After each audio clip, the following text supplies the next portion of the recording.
right. Well, welcome. Just want to start by saying thank you to everyone who's joining us this evening. Appreciate you taking the time to spend your Wednesday evening with us to discuss what's coming up to your neighborhoods. Allow me to introduce myself and some of the amazing members of our lead team. My name is Deanna Whipp. I'm the Public Affairs Coordinator here at Pittsburgh Water. You may recognize me from some of the other community meetings that we've been at, if you were at Bike Pittsburgh Open Streets a couple weeks ago, you might have seen me at Pittsburgh Water's booth or at other tabling events. But I do work closely with our lead team to help build our communications and also just spotlight some of the exciting milestones with our program. So allow me to pass it along to Shannon. Hi, everybody. My name is Shannon Connell. I'm an associate project manager here at Pittsburgh Water in our engineering and construction group. I work mostly on our lead service line replacement program here.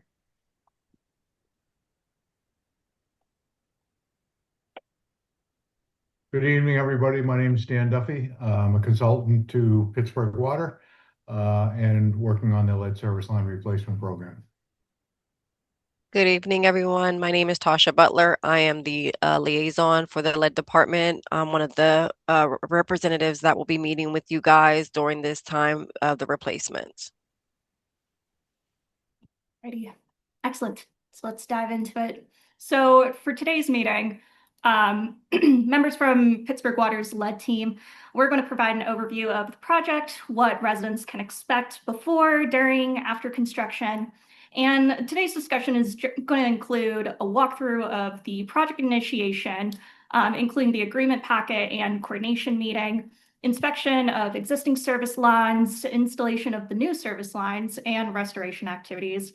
At the end of our presentation, we'll be holding a Q&A, so add your questions to the chat towards the end. See if we address it first. But we're more than happy to address any lingering questions that folks may have. So to just kick it off, our community-led response program. Our community-led response program was created in 2016 to address the risk of lead service lines after lead testing showed elevated lead levels in Pittsburgh's drinking water. So while the actual construction process to remove lead service lines is pretty straightforward, we want to develop an equitable and standardized replacement strategy to determine which locations would have their lines replaced first. So we actually use data from the Allegheny County census for our factors. And some of these factors include income levels, children under 6, amount of people of childbearing age, blood lead levels, and inventory records of lead lines or unknown materials. And in addition to the physical removal of lead pipes from our service area, we also implemented a corrosion control treatment in 2019 by adding orthophosphate in drinking water. So orthophosphate, it is just a food-grade additive that adds a protective coating to the interior of our pipes as the drinking water runs through our distribution system. So it helps prevent lead from leaching into drinking water. And as you can see on our graph to the right, our latest testing back towards the end of 2025, I believe it was October 25, resulted in our lowest lead level testing at 2 parts per billion, which is much lower than the EPA's baseline action level of 15 parts per billion. But in order to finance this undertaking, Pittsburgh Water has been very fortunate to be able to secure state and federal funding to expedite system-wide upgrades while significantly reducing the cost for our ratepayers, which brings us to today. We've invested almost $220 million to replace nearly 16,000 public and over 12,000 private lead service lines. So this puts us ahead of the curve of having all residential service lines replaced by the end of next year. But again, what exactly is Pittsburgh Water doing? Let's dive into it. So the work taking place in Bloomfield and Lawrenceville falls under one of our neighborhood lead service line replacement projects. For neighborhood LSLR, we'll replace all residential lead service lines to protect our community from the harmful impacts of lead, which includes both the public and the private side at no direct cost to our customers. So if we're looking at the graphic To our right, you can see the pipe ownership between the publicly owned service line, which runs from like the Pittsburgh Water owned water main that like runs through your street to the curb box. And then the privately owned service line, that one is running from the curb box into your home's interior plumbing. But again, how are we selecting our project area? How are we selecting which addresses to go to? So when we're planning our work areas, we actually follow the Pennsylvania Department of Environmental Protection's inventory guidance to determine whether a home has a lead service line or if we don't know the material. So building our inventory includes looking at historic installation records, physical inspections of the curb box, so doing that excavation in order to see the pipe material, and even customer reported data if they'd like replace their service line. So if our records indicate that your pipes are either lead, galvanized iron, or unknown, your home is like eligible for a replacement. But not every home on the street will require a replacement. Of course, service line materials vary from property to property. So, your neighbors may have received a different notification based on the available records of each property's service line material. But for any attendees who may not have received an agreement, I highly recommend checking out our lead service line map. Here's a screenshot of what it looks like. You can just go to pgh2o.com/lead map, and it's super duper easy. Plug and chug your address. It'll bring up your address, and you can see what your public and private line material is, as well as if we have like complete replacements in that area, if it is upcoming, or in this case, it's going to be active real soon. So let's dive into the nitty gritty of what to expect. As it says, we're just going to discuss what residents can expect from receiving the agreement packet in the mail to having streets milled and paved. So for project initiation, our lead help desk, they'll be sending out a 45-day notice to addresses that we've identified in the upcoming work order area. And this packet, which is pretty hefty, very important. This is sent out to both the property owner, so whether you own your property or if it's landlord, as well as the tenant. But this packet holds a wealth of information about our upcoming work, including a letter from our CEO introducing the program and describing what work Pittsburgh Water will be completing, an access agreement form that needs to be signed and returned by the property owner. We made it extra easy. You can either mail this in or scan the QR code, and it'll bring you to DocuSign so you can submit it virtually, as well as just additional informational flyers, including a fact sheet outlining the responsibilities between Pittsburgh Water and the property owner, the infographic that we saw outlining the public and private service line with instructions on how to flush out your pipes post-construction, a general lead FAQ flyer, and lastly, termination risks with not completing the agreement, and resources for tenants. So again, understanding the agreement, this is what we need from you. While our program does provide the ability to replace private service lines, it does not give Pittsburgh Water the right to work on private property without approval from the property owner. So in order for us to replace your private water line, we must have the property owner sign the agreement form in order to authorize our crew to work on the property. And if customers don't consent to Pittsburgh Water replacing their private water line, we are mandated by a regulator, the Pennsylvania Public Utility Commission, to shut service, and the customer will need to replace their line at their own expense.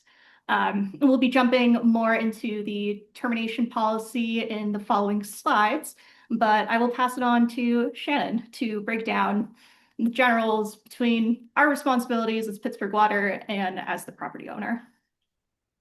Right. So the page that you see on this slide here, this is part of the agreement packet. So it'll go over everything we're going to talk about now, but it lists out on the left side what the property owner's responsibilities and what Pittsburgh Water's responsibilities are on the right.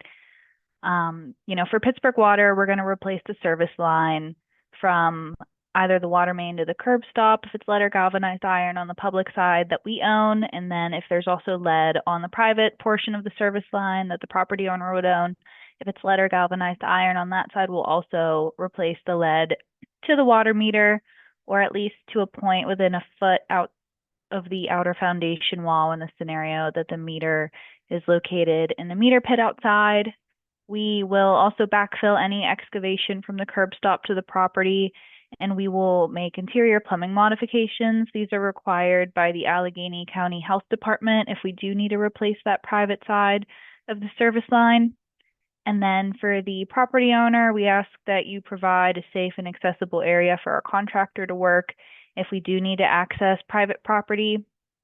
If present, we ask that you remove any obstructions that may block access to the water meter or the service line.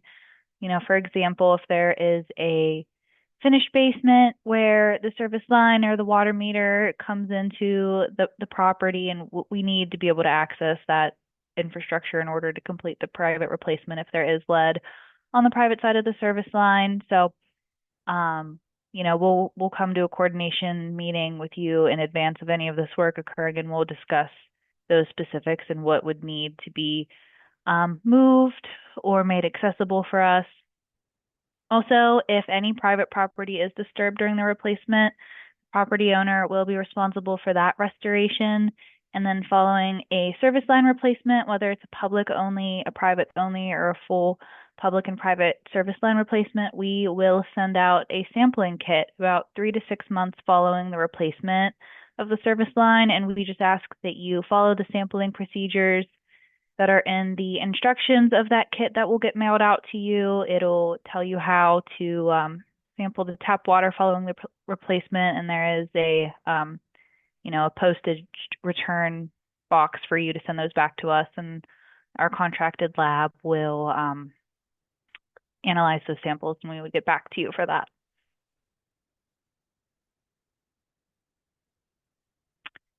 So as Deanna mentioned, our termination policy, we are regulated by the PUC, and in 2021, the PUC put out a mandate that we're not able to complete a partial service line replacement. What is this? It's a partial replacement would occur in the scenario where we need to work on the public side of the service line, whether it's a repair to that existing service line or if we need to replace the entire lead service line on the public side for any reason. And if there's lead present on that private side, we are not allowed to connect back to that private lead service line. That's considered a partial replacement, and the PUC does not allow us to do that. So in order to avoid a partial service line replacement in the scenario that we do need to work on the public side, and the property owner does not agree to us that we can go in and replace that private lead service line, then we need to move through our termination process, and we would shut the curb stop and eventually disconnect the service line physically on the private side in order to allow us to complete that work on the public side of the service line. And, through a series of notifications, which I'll get to a bit more on the next slide, we are required to follow this termination procedure in that scenario where the property owner declines or is unresponsive to our outreach attempts and doesn't sign that agreement. We can't just go and shut off the water, as it fits our schedule. We do have to follow a series of 5 different communications that we'll go through. These include written communications that we send in the mail. It includes postings that we, hang physically at the address. And then whenever it comes down to actually shutting and disconnecting service lines, we'll be knocking on doors trying to contact the property owner directly, all to avoid the termination process. So the first of those written communications is 37 days in advance of the actual shut to the water service. We send this out to every location regardless of whether or not you sent an agreement back. So when you get this letter and you've sent back that agreement, you can just sit back and ignore this letter. You can wait for us to contact you to schedule a coordination appointment. If you are unsure if we've received your agreement after you've gotten this letter, you can always reach out to our lead help desk. We have a phone number and an email you can contact to to ensure that all of your concerns and questions are addressed, and you can look out to see if we have that accepted agreement from you. So when you get this 37-day letter, termination letter, in big red bold letters, it'll say, if you've returned your agreement, you can ignore this notice. So I just want to point out that all locations will get this 37-day notice, despite the packet going out, and if you've got an agreement sent back to us. And if you're wondering why, the reason we do this is we have a fair number of people who will send us an agreement back and then sort of ghost us.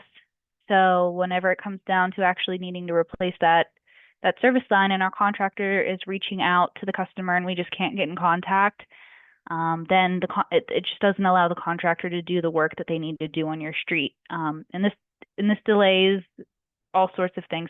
It can delay restoration of the sidewalks. It can delay restoration of the roadways, because it's a scenario where, hypothetically, they finished all the other locations on that street, but then there's just one customer that isn't responsive and we need to replace their lead service line. So at that point, if we hadn't sent out that 30-day notice, we would need to start that process. And it's named aptly. We have to send this out 37 days in advance of shutting service. So it just delays work for everybody. We want to complete our work, get in and out of your street as quick as you want us to. So we're sending out this letter regardless of whether or not we've received an agreement. So then at least 7 days following that 37-day notice, we also will send out a 30-day posting to the mailing address and the service address if these are different. This is being sent out in the location that we verified lead and it's still unresponsive. If we have your accepted agreement and you're responsive to our outreach attempts, you're not going to get this letter. But we do send this to tenant-occupied locations, with the thought being that if there's a tenant that lives there and you might not have good communication or contact with your landlord, and you don't know that this 37-day letter's come across, and you don't know about this termination process and this lead replacement that's needed, then at this point we're at least alerting the tenant that something needs to happen here, and it could just be another area where you could get in contact with your landlord and get this agreement back to us. So I think the thing that we're really trying to hammer in these presentations is that we do need you to get this agreement back to us. It's really a crucial part of our lead service line replacement program. We can't do the work without it. So again, if you've returned your agreement and you get that 37-day letter, you can ignore that notice. If you're submitting your agreement via DocuSign, you won't get an automatic email notification confirming that we've received that agreement. So you don't need to worry about looking out for something like that. So if you've sent the agreement in the mail or you've signed it via DocuSign, we've gotten your agreement. Again, if you do need to double check on the status because you're just not sure, you can call Lead Help or send them an email and they'll get back to you. So this graphic here, this is kind of what I was talking about with the different postings. So starting at the green in the left, we call it the 45-day packet. This is the agreement packet. So at minimum, we're trying to send this out 45 days in advance of our contractor actually mobilizing and starting work in a work order area. So this is the agreement. Again, the 37-day letter is the next posting. This is going out to all customers regardless of agreement status. Following that, we have the 30-day letter and the door hanger. So at this point, the 30-day letter is getting hung at the door for the tenant to be aware of. If we still are, if we've observed lead at the curb stop and we're not able to get in touch with anybody where it's an unresponsive customer, we'll send the 10-day letter. Followed by that, we will send a 3-day site visit. It'll be a 3-day termination notice. This is occurring 3 days prior to shutting water. We'll have a liaison go out, hang this notice on the door, and still try to get in touch with you at this point. If we've still verified lead, we know we need to replace it. 3 days pass, we still don't hear anything from anybody. At this point, it's the day of termination meeting and shut. So at this meeting, again, one of our field liaisons will come out. They'll hang a day of notice. They're knocking on doors, trying any phone numbers that we have, trying to get in contact with you. If we don't hear from anybody at this point, then the contractor will then shut the curb stop valve, and then At that point, we have 5 days for the customer to get in touch with us. So at the day of termination meeting, we're not disconnecting anything, we're just shutting the water. The customer has 5 days to get back to us, give us a call, send in the agreement, schedule the replacement, and we will then, the second that they call us and get in touch with us, we'll go and turn the water back on and get that replacement scheduled. However, if we don't hear back from anybody, at that point, the contractor will go and physically disconnect the private service line here. And at this point in the presentation, I do want to point out that since our termination policy was enacted in 2021, we've only ever terminated water service at vacant properties. So in the scenario that a customer's water service is terminated and they want to resume service after we've gone through this termination process, so it's a vacant house, maybe somebody is trying to rehab or bought it and trying to flip it and they want to get water service back after we've gone through this termination process, then the customer would either need to replace the service line at their own expense, submit proof that the lead was replaced before we'll turn the water back on, or we do have a private reimbursement program. This is income-based. The customer can go through this, hire their own private plumber to replace that private lead service line, and we'll reimburse based off of the estimate that we review by the plumber, and it, again, is dependent on what that income is. What I will say is that we do offer this to customers who are not in active construction projects like the one that we're talking about now. So, given we have a contractor signed on for this work, they're going to be starting shortly. This is not, the reimbursement program is not a scenario we can go through for this, but if you were curious, this is a program that we do offer.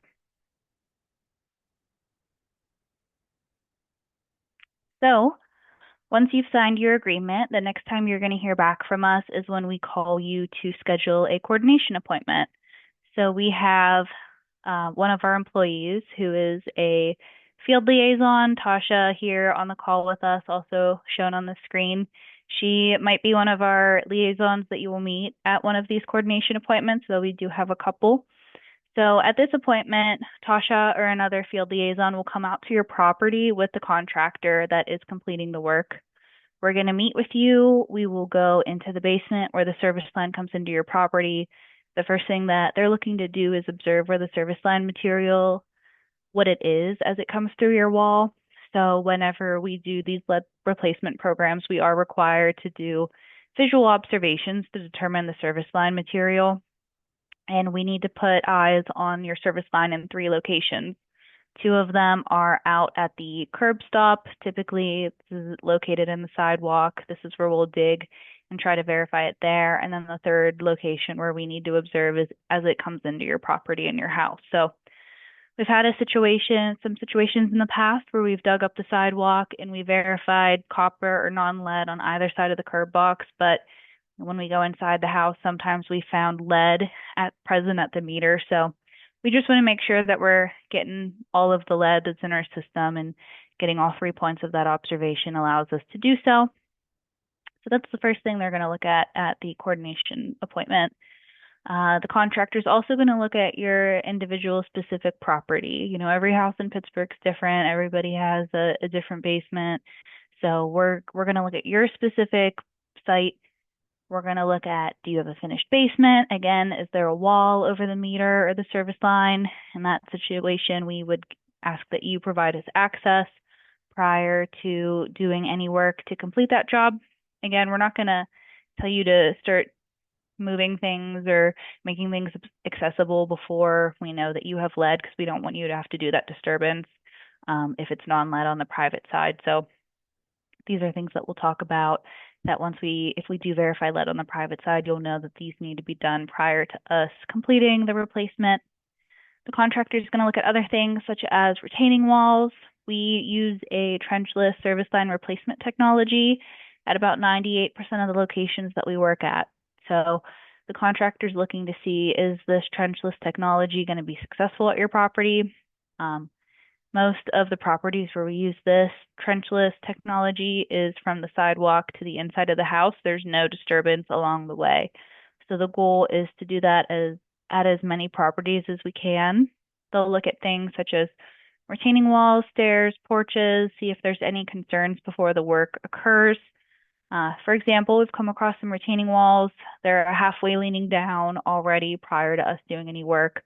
And if we need to dig around them, we don't want to compromise the integrity of that wall. So, that could be an example of something that they would point out to make sure it's stabilized prior to us completing any work. The contractor is also going to look for safety concerns. Some previous situations that we've worked at, we've dealt with some hoarders where we physically cannot get through the basement. We can't get our people or our equipment there to do the replacement at the location of the service line. We've had locations where we were concerned with the structure itself, the integrity of the building, if we feel it's safe to go into. If it's vacant, sometimes that's a concern, or sometimes it's not a fully secured property, so we don't want to install, brand new copper inside a property and have it scavenged or stolen a couple of days later. So, these are just a couple examples of things that we're going to discuss at the coordination appointment if there are any concerns. And then also at this appointment, the contractor is likely to provide an approximate schedule on when they'll be back to do the work. At this point, if we know what those verification materials are, if we observe lead inside, the typical process is the contractor is going to try to go down the street, do as many verifications as they can to get an understanding of how many lead service lines need to be completed on that street. And then they'll start contacting property owners to schedule those replacements from there. So again, specific impacts to your property is answered at those coordination meetings. And if you don't get all of those questions answered, by all means, please call into Lead Help. They can give you some more information. They can send it to others to investigate further, and we'll get back to you. We do hope to schedule as many of these coordination meetings as possible before the contractor starts to dig. Now, it's not always going to happen, but the further we get into it, we do try to get in advance of the contractor. So we have these coordination meetings done. And this allows us to, what this allows us to do is if that we dig and find lead, then the contractor at that point can immediately call and schedule that replacement. Because in order for them to do a private service line replacement, we do have to have that agreement in place. And we do have to have this coordination appointment with you prior to a private service line replacement. So that's the intent there. Tasha, I don't know if you have anything else to add on this slide or if I missed anything. I guess I'm not sure if you said, and I apologize if you did, just making sure that the area around the water line is accessible, clean of debris, that there are no shaky steps or anything unsafe for us, because if there are, we cannot do our verification or our internal verification, which is a very important process in this program. So it's just communicating that if when they call to schedule that there is something that needs to be done, let the lead help desk know, and they'll try to make your appointment a little bit further out to accommodate you and give you time to get that taken care of. So just asking for communication to make sure everything is smooth so that we can make sure that we're doing what we need to do to inform the customer of anything that needs to be done pertaining to their property. Right, yeah. And these coordination appointments, they're scheduled for 30 minutes. So, if there, and we'll get into it a bit more, but if there is a private lead service line replacement, we would need you to be home for that replacement. But the coordination appointment's only 30 minutes, so you don't have to schedule your entire day around these meetings. So we only need you to be around for those 30 minutes. So we just want to make the most of your time and our time in that meeting that we have with you, get all the answers, any questions answered. And yeah, we definitely want to see that service line as it enters your building, and don't want to have to, be moving things during this meeting. So if you'll Lead Help will call and schedule this appointment with you. They'll give you options for when we have availability to schedule this. So, your schedule is considered as well during this coordination appointment. So just know that whenever we have this is what we're looking to do is, immediately coming into the basement where the service line enters. And one more thing, I'm sorry, Shannon, I forgot to say that the appointments are scheduled between the time period of 7:30 and 2 p.m. Monday through Friday. And as you said, it's a half an hour window. Unless they have more questions, we'll be more than happy to answer those. But we do ask that we try to be on time so that we can make sure that we're getting everything taken care of for that customer, and that people understand we know they work and we respect that, but just a little wiggle room to help us out to make sure that we're getting what we need to get done for you. And then we just work together to accomplish the main goal of getting that line replaced if necessary.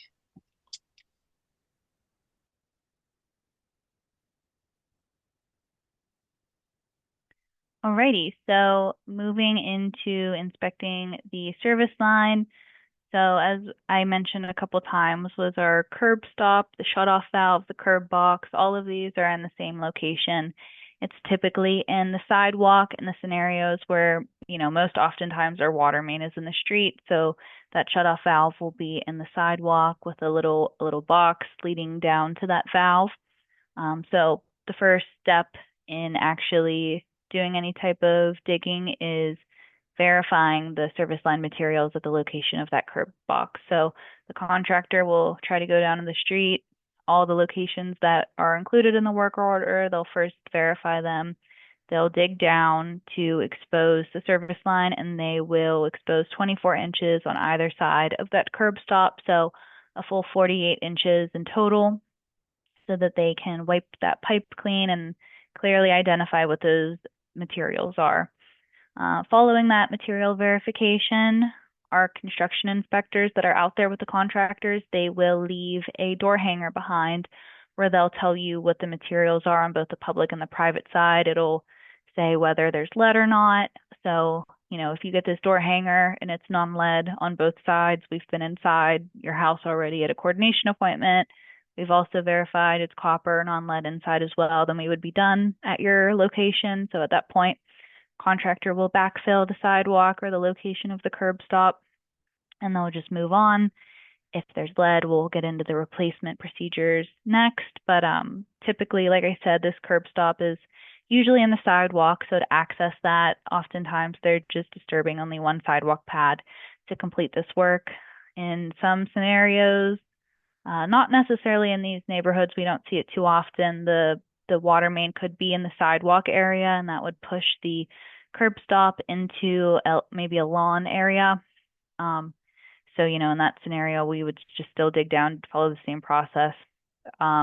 Maybe in Bloomfield or Lawrenceville, we have some alleyways with the water main located in these alleyways, and there's not necessarily a sidewalk. And, in that scenario, the curb stop could be in the street even. So regardless of where it's at, that's where we're going to be digging. We're first going to locate where that curb box is and dig down to it to verify those materials.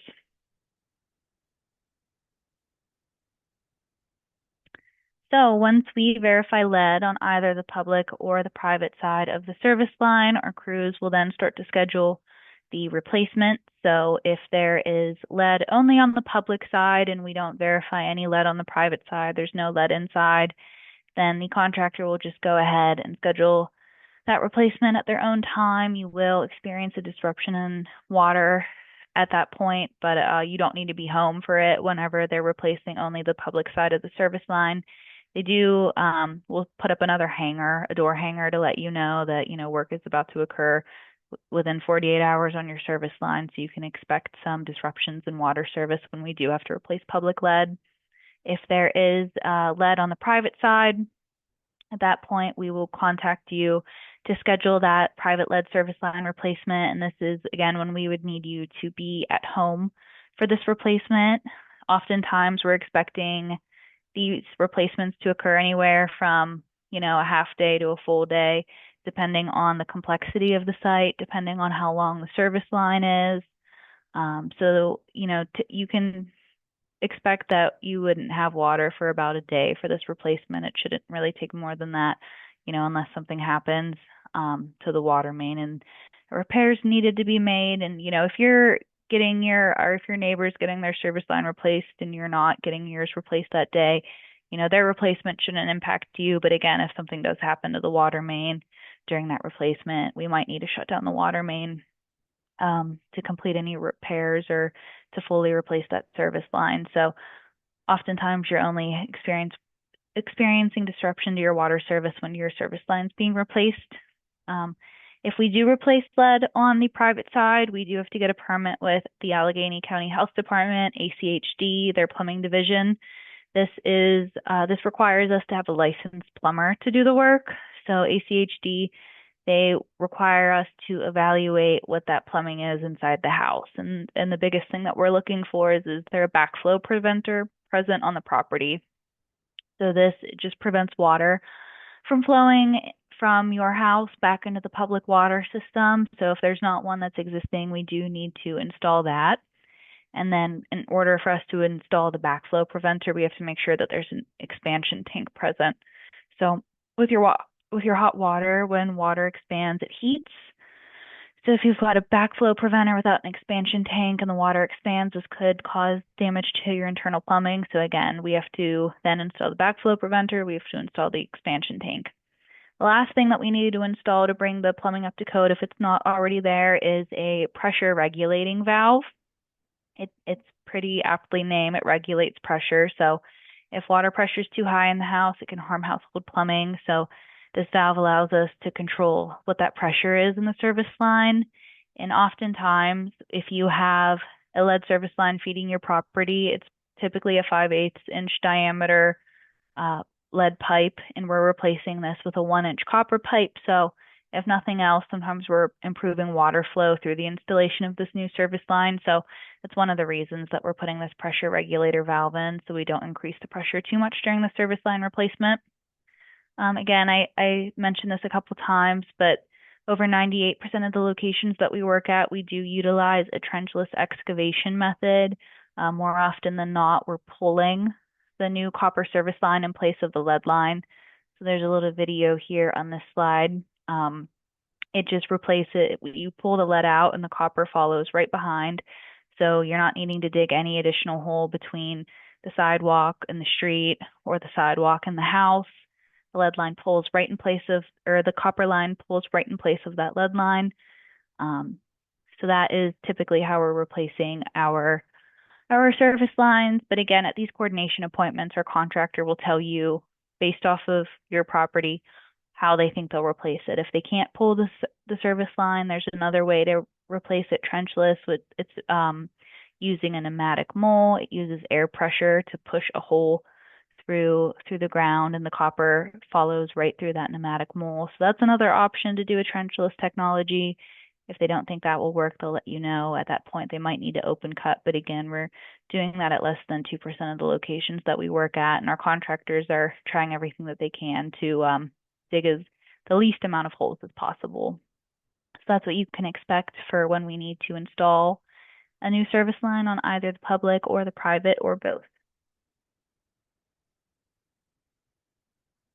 So getting into restoration, our crews will, to the best of their ability, are going to move down a street.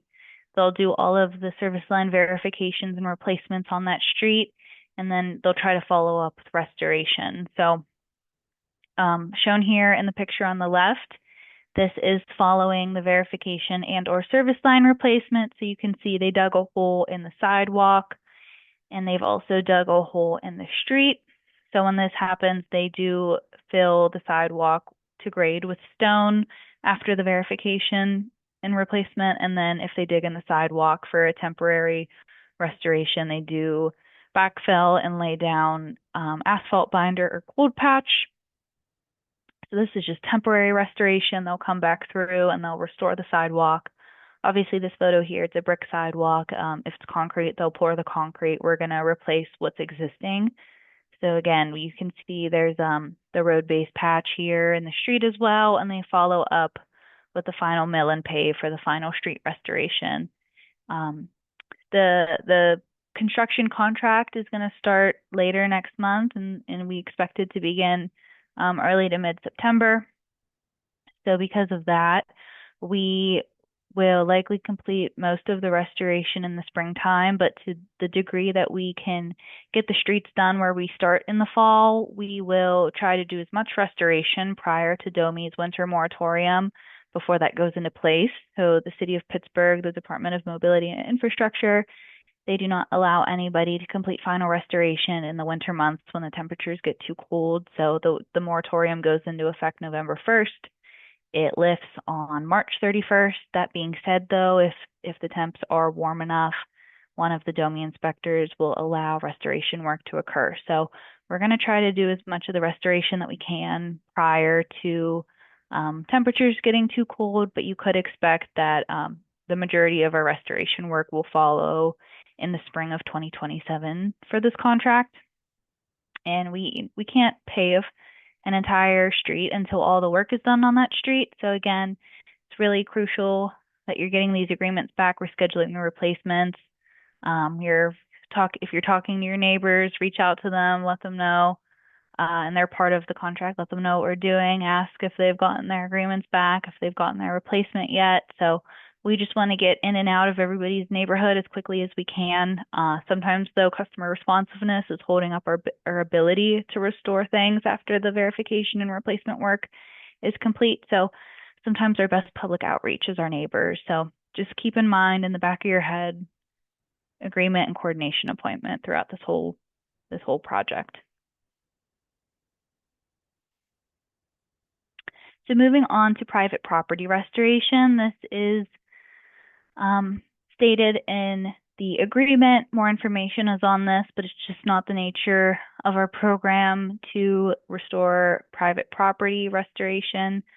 We get our funding for this project from the EPA or PennVest. They're our state revolving fund, and they essentially require us to use that funding for specific purposes.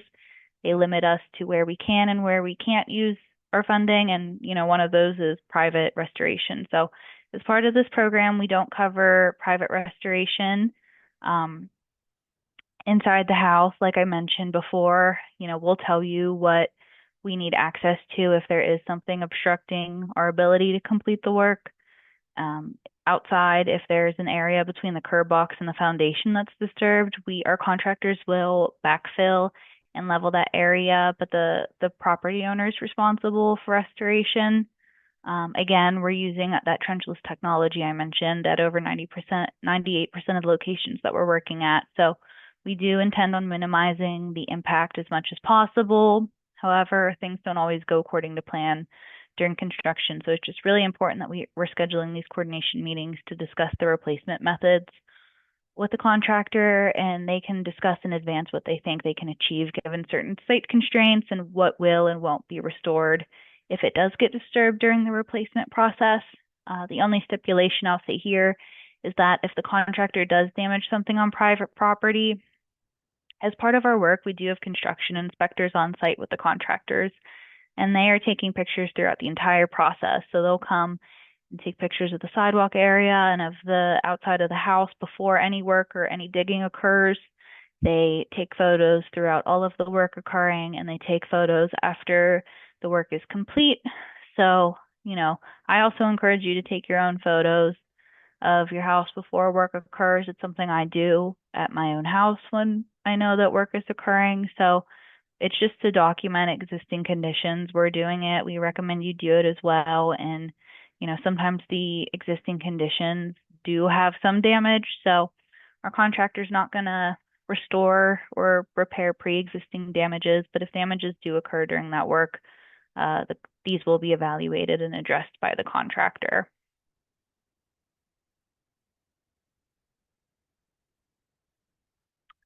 All right, so phasing. So again, this project is in Upper Lawrenceville and Bloomfield.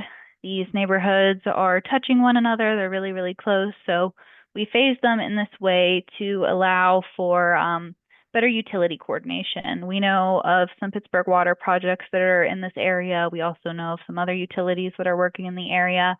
So we phased it in this way that, minimizes impact to the residents.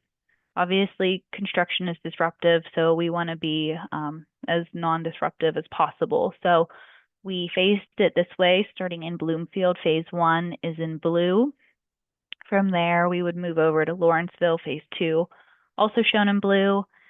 Then we would head back to Bloomfield, Phase 3 in orange, followed by Bloomfield, Phase 4 in green, and then we'll finish up the contract in Lawrenceville, Phase 5 in orange, followed by the final work order, Phase 6 in Lawrenceville. What I will say, the work order sequencing could be subject to change if something occurs or we might need to jump ahead to address one site. It's not been unheard of, but as of right now, this is the way that we have the work scheduled, and the contractor built their schedule around these phasings and sequencing. So this is what you can expect for the project. Following this meeting, Deanna will send out better maps of these. I know it's pretty small and hard to see right now, so the map she'll send out will be a bit higher quality, and you can zoom in better to see, exactly what phase you're in. So as I mentioned before, our contractor is expecting to start work in early to mid-September of this year, so in just about a month.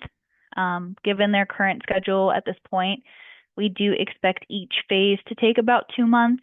Again, subject to change, weather can impact this. Also, the amount of lead that we're finding in the neighborhood can impact this. So maybe in phase 1, we're finding a lot more lead. It's going to take us longer to get through that neighborhood to then replace all of the lead, get in contact with the customers and schedule those replacements. Obviously, you need to be home for that, so they are scheduling these replacements around the property owner schedule when they're able to do that. So again, customer responsiveness, like I was mentioning before, if we're having unresponsive customers, we would have to follow that termination process, so that could delay a phase, but at the same time, we could find, maybe copper, mostly copper in a phase of this project, or just non-lead. So in that case, we're not having to replace as much, so we could possibly get through a phase quicker than anticipated. So that's why I just say right now, each phase is expected to take about 2 months. Many contributing factors can alter the schedule, but this is what you can expect right now. Our contracts are 1 year typically in duration, so we're expecting the substantial completion to occur in September 2027. So by October 2027 is final completion. We would expect this contract to be complete. Again, I mentioned the final restoration could be delayed due to DOMI's winter moratorium. It likely will be delayed. Again, I mentioned we're going to try to do as much restoration as we can before the temps get cold, but the specific dates for the winter moratorium every year are November 1st through March 31st. So once April hits, our contractors are able to go and knock out a lot of restoration. So just something to keep in mind, that there'll be sites temporarily restored until the weather gets a bit warmer. A typical work schedule. So our DOME, we have to get permits through the city of Pittsburgh with DOMI. The street opening permits typically are from Monday to Friday from 7 a.m. to 5 p.m. I will say there are some scenarios where the streets are restricted, maybe on like a busier road, such as Liberty. Sometimes we've seen that the work schedule for those streets could be 9 a.m. to 3 p.m. instead. It's also not unheard of that certain areas, the city might ask us to complete that work on a Saturday, but you can expect Monday from Friday, 7 a.m. to 5 p.m., that our work will be occurring. When it comes down to traffic, our crews are going to close streets where the service lines are being inspected or replaced as needed. They're not always closing down streets. Oftentimes, they are required to maintain one lane, but at the same time, we also need to ensure safety is being prioritized, so we can't keep full streets open all the time, especially if they're a more narrow street while this work's occurring. That being said, our contractors are permitting local traffic to get through in these scenarios where a street is closed and you have to get through. It's just where your house is at, and we're not working, directly in front of your house, but you can see where your house is at, and you could get to your house to park. Flag down one of the contractors or the flaggers. They'll tell them your situation. They'll let you get through. Same thing if you're on your street and you need to get out, you have to go to work, and you're coming across a road closed sign. Again, just talk to the contractor, let them know your situation. They'll be agreeable to helping you through when it's safe, of course. So, you can't always expect them to just move the no parking sign and you're able to zip down the street. If there's an open excavation, they'll need to make sure they're covering it with a steel plate to allow the safety passage through a street. Also for, sidewalk areas, as a pedestrian, just be mindful of what side of the street the excavations are open on. So typically, whenever a contractor's working on a street, they're trying to maintain one sidewalk to be open on one side of the street to allow pedestrians get through that way. But again, our flaggers will be out and about. They'll direct you where to go. if you need to be on that street. And then also part of this work, we have no parking signs. The contractor has to place these at least 48 hours in advance of enforcement. That's not to say they won't place them and start working without calling for a tow truck. Sometimes they're going to do as much work as they can with the existing cars in place, but do keep in mind that, once these signs have been up for 48 hours and they're actively working on that street and they need a car to move so that they can access the curb stop or replace a service line, they will be calling for a tow truck as needed. Something that we've been communicating to residents is a helpful piece of advice is to leave either maybe your house number somewhere on the windshield or visible on like the dash of your car, or leave your phone number, because they're not just going to immediately try to tow someone. The contractors are knocking on doors. They're saying, hey, is this your blue car right here? Or do you know whose car this is? Is this your car? They're trying to get you to move them in advance of that tow truck. So if you put something on your car that gives them a better hint of whose car it belongs to, then that'll be helpful in avoiding getting towed. So please do keep in mind of the permit hours and the permit dates that are on these no parking signs.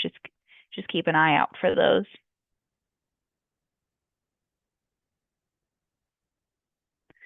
And I'll leave you with some final construction considerations. So as I mentioned, we do need the property owner to be home during the replacement of a private service line. There is an opportunity on the agreement for the property owner to designate a representative to be on that agreement. If they do that, such as like a tenant, then the tenant can be home during the replacement instead of the landlord or the property owner. But that does need to be listed on the agreement in order to do the work. Like I said, you can expect about a half day or full day you need to be around for this replacement, and that's also the same amount of time that you would experience some water disruption during a private or public replacement. Again, we're backfilling areas disturbed as part of our work. And then we also do need to access that curb box for inspection. It's public property. Sometimes depending on the location of the curb box, it could be more in like the yard of somebody's house. Just know that we do need to access that curb stop no matter where it's located. And again, things such as stairs, retaining walls, decorative landscaping, such as specific like shrubs or flowers that are planted, could be disrupted as part of our work. But again, these are all great things to talk about at the coordination meeting, so you are, fully aware of what the work is going to be before it happens, before it occurs, and it gives you the opportunity to maybe move flowers or shrubs if you can, or just be aware of what type of disruption could occur. So again, it's really, really important to get that agreement in, and it's really important to schedule that coordination appointment prior to the replacements and work occurring. I'll pass it back to Deanna. Thank you, Shannon. Yes, have some project resources for everyone. First and foremost, our lead page for community-led response. It's pgh2o.com/lead. Screenshot here on the right, and it has links to so many things related to our lead programs, including like links to our construction page showing like where our current like lead service line replacement projects are taking place, what locations are being addressed, whether it's for like verification or restoration or general pulls. We also have instructions on how to flush your lead pipes, or excuse me, how to flush your pipes post lead service line replacement, as well as like FAQs, other resources if you really want to get into the weeds about our water treatment process and orthophosphate. But we also have our broader construction map, which will show not only our lead service line replacement projects, but other like projects that Pittsburgh Water is working on, whether it's sewer lining, small diameter water main replacements, which is, neighboring to our neighborhood lead service line replacements, to where we're replacing aged or like undersized water mains, that big pipe running on the public side while doing lead service line replacements. We also have our social media channels. We like posting any updates regarding our programs or like upcoming construction notices that, folks can be aware of. And last but not least, of course, our lead help desk. You can always contact them by either calling our phone number or just shooting them an email at leadhelp@pgh20.com. And of course, you can always email me at dwhip@pgh20.com. And that brings us to questions. Please feel free to throw them in the chat.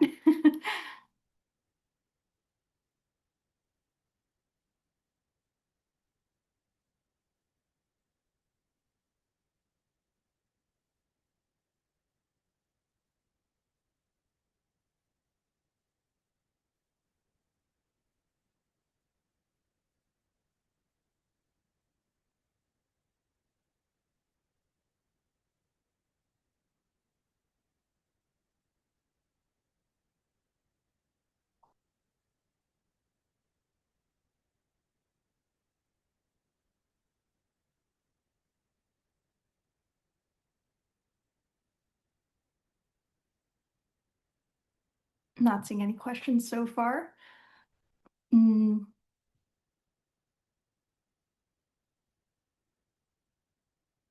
Must have done a good job.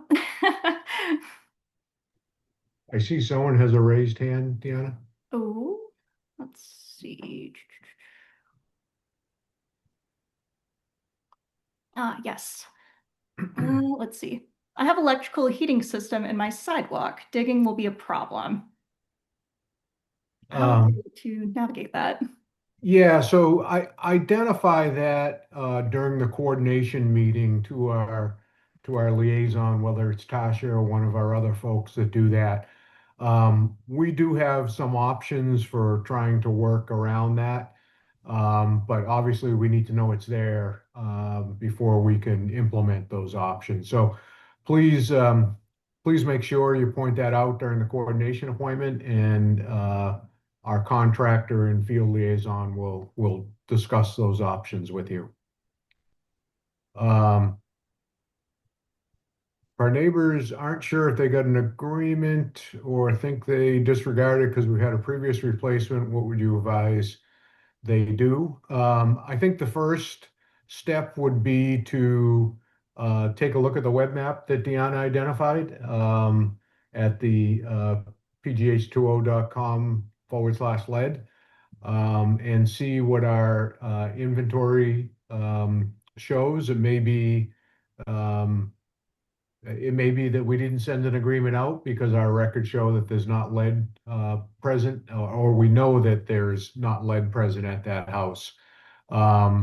If that doesn't answer their question, or if that identifies that the service line is lead or unknown, then please reach out to our lead help desk and they can answer any questions from there. If there's another agreement that's needed, they'll be able to send that out either in the mail or email or via text message. Mhm. Yeah, so like I mentioned earlier about our community-led response page, if you scroll down, you're able to access our interactive GIS map. And here you can just like plug and chug your address and it will pull you up to wherever the point is. So you can just click on one and it will show what your public and private side are made of. Okay, the next question is about the scheduling, and Shannon mentioned that restoration will not occur during the winter months, but our LSLR work will continue 12 months out of the year. So we'll continue doing the sidewalk verifications and replacements. It's just that we won't be back to do the sidewalk replacements and the paving until nicer weather returns in the springtime. And I see Patrick has his hand raised, so I'm going to allow you to talk. And you can unmute yourself.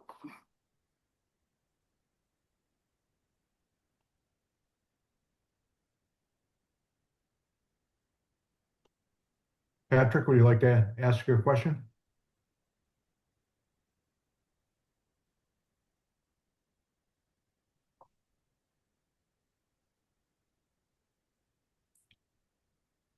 Well, Okay.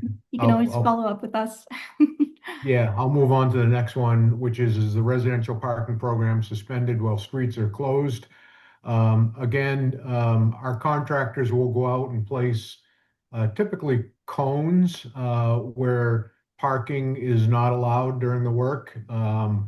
We try to make sure they're limiting those cones to where the work is going to occur. And once they finish what they need to do, pick them up and move them out of the way. But depending on, how much work they're intending to do on that section of street, while it's closed, we may have, the entire street posted no parking or just sections of it. East Liberty and Shady Side, that is, Shady Side is another phase of this project. It's a different contractor. We will be having another community meeting, and I'm looking at Deanna. She can't tell that, but just to confirm that we will be having another community meeting in the Shady Side area as we get closer to kicking off that construction. This one's a little bit unique, as Shannon identified. We're going to be working in both neighborhoods back and forth, so we wanted to have one combined meeting for both neighborhoods, but we generally are having the meetings for each neighborhood. Also, just to add to that, depending on whether it's Shady Side or East Liberty, we do have construction contractors in East Liberty currently. So that's a different project. It's in active construction right now. So if it's not that one, it's likely Shady Side, like Dan mentioned. It's part of this project that work hasn't started yet. So if you have any questions specific to that, you can always call Lead Help or email them.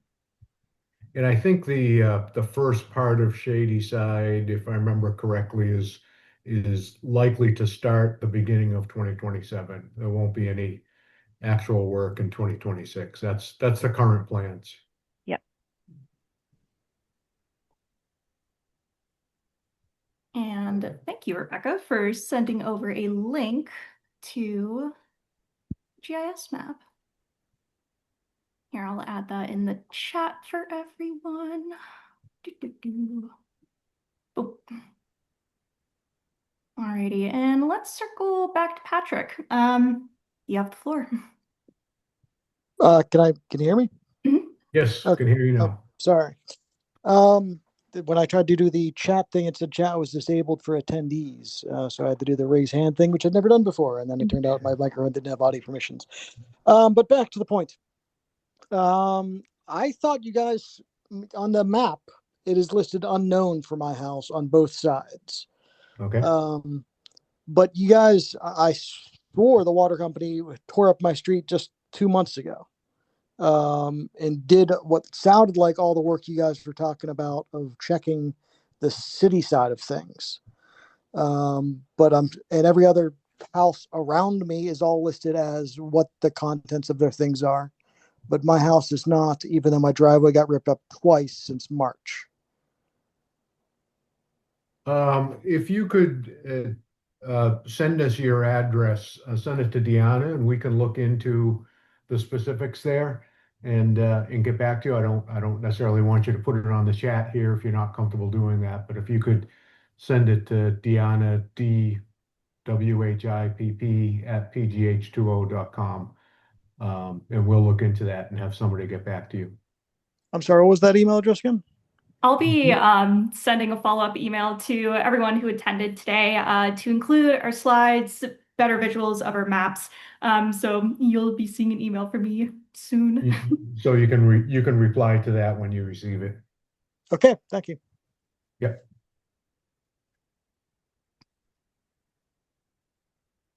And then we got a similar question as to, our property here. It shows both the service lines are unknown. What do we do?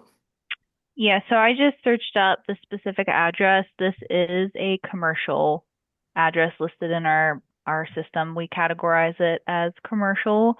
So our current projects right now, we're focusing on residential lead service lines, and that can be tricky because obviously you live at a residence, but right now our residential program focuses on buildings up to and including 4 units. So if there's a building with 4 or under units, we'll work there. If it is a storefront with a residential unit on top or up to 4 residential units on top, we'll work at that. But any like a larger building or a property listed as commercial in our system, we'll get to under a future contract if what I'm saying doesn't make sense to you.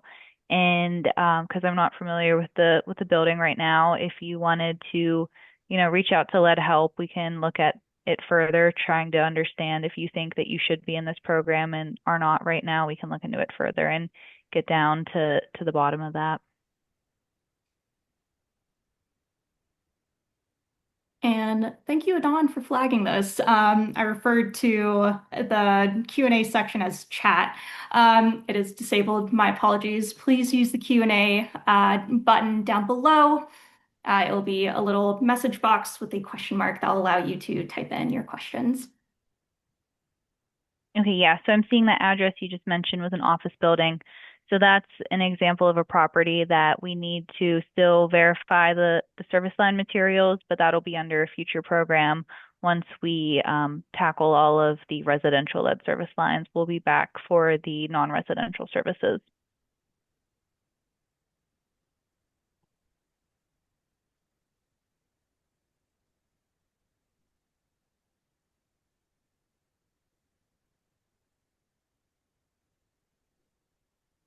Yep.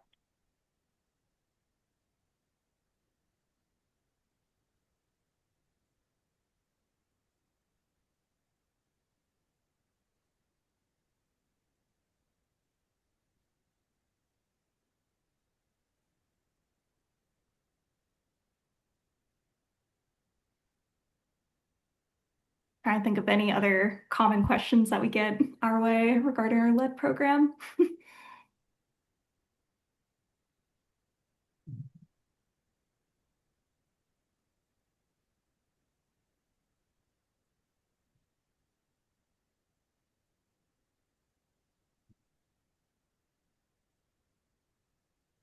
Oh, thank you. I'm glad this presentation is helping out.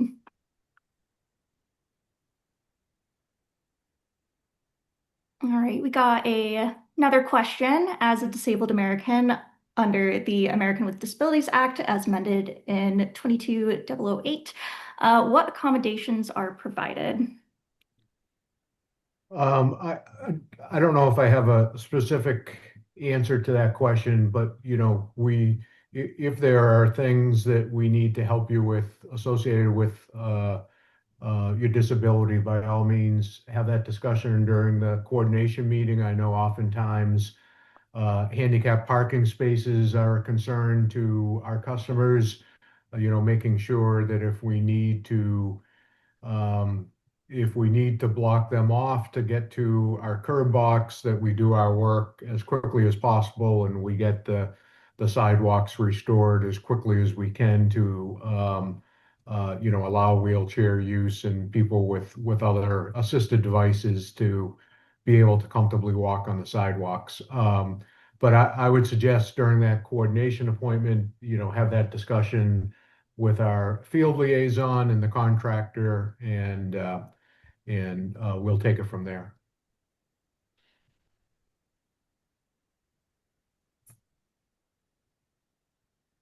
Someone else said, I returned the signed agreement, but did not receive any note saying you received it.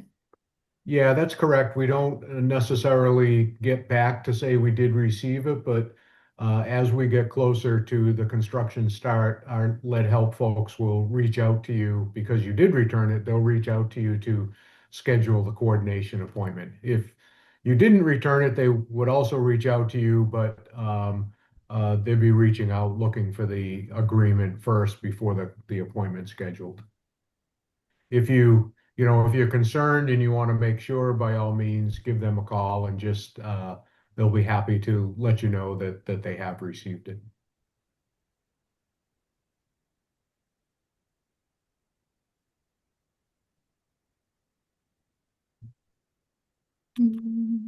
Next question is, should we have already received the packet? Yes, they were all mailed out mid-July, Shannon. I So think it's end of June. end of June. So yes, if your address is part of the program, you should have already received the packet. You know, if you have any questions beyond the property that you talked about, whether it's in the program or not, again, give Lead Help a call. You know, look at the map first, see if our records indicate that you don't have any lead. If you think that's incorrect, or if you still have questions, reach out to Lead Help and they can help answer them.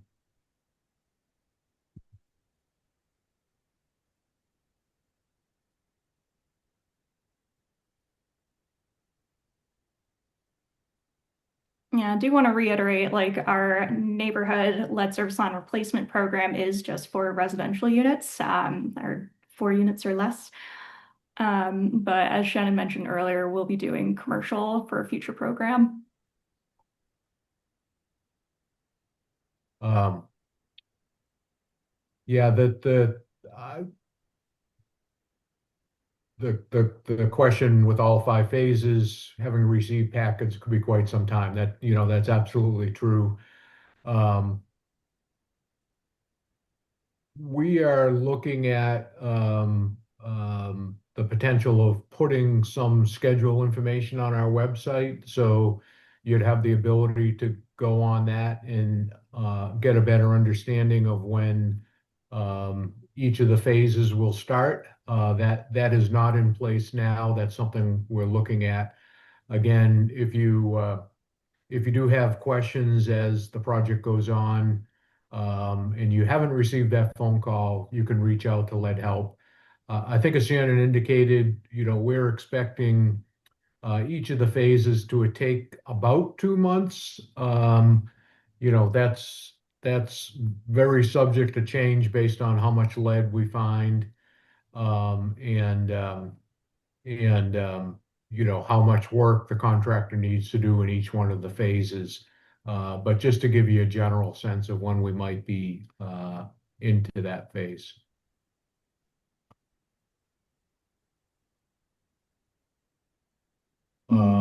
Again, if your building is commercial use only, you will not have received a packet, and that will be a program that will kick off after our residential work is complete, um, uh, which is planned to be complete the end of 2027.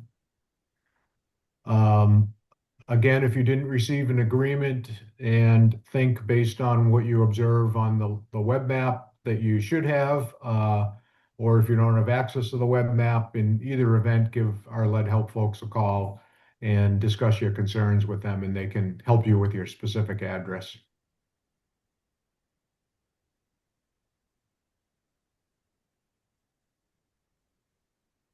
Okay, we'll see what we can do on that. What Deanna, now? want to scroll back a slide? Yes. 1 second. Do. Yeah, so here's the Lead Help Desk phone number and email address there. Yeah, also available on our website if you scroll to the bottom. And then the other, you know, the other point I'd like to make with regards to the phasing, and if you're in a later phase, please, you know, if something changes with your contact information, please reach out to Lead Help and make sure they've got your latest contact information. If your phone number changes or something like that, that is something, you know, we want to make sure we get these agreements out early so we have opportunity for outreach. But we also run into situations where the phone numbers folks give us on those agreements sometimes change. So if that happens, appreciate if you can reach out to Lead Help via email or phone and update us on your latest contact information.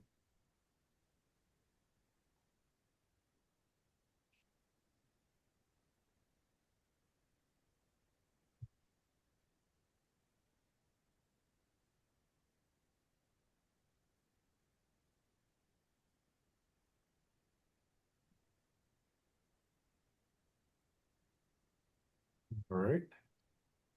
All right, not seeing any more questions. And with that, I would like to thank everyone for spending their evening with us. We really do appreciate being able to share more about like our community-led response program, answering questions and connecting, with our community.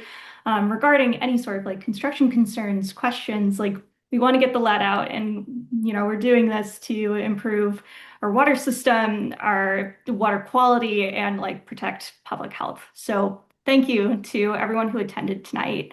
Be on the lookout for an email from me in the next day or so. I'll be sending out, again, the slides, better view of those beautiful PDFs of the upcoming work areas, as well as the additional contacts to our Lead Help Desk and to our website. So thank you again, everyone. Enjoy Thank the you. rest of your evening. Thanks. Bye.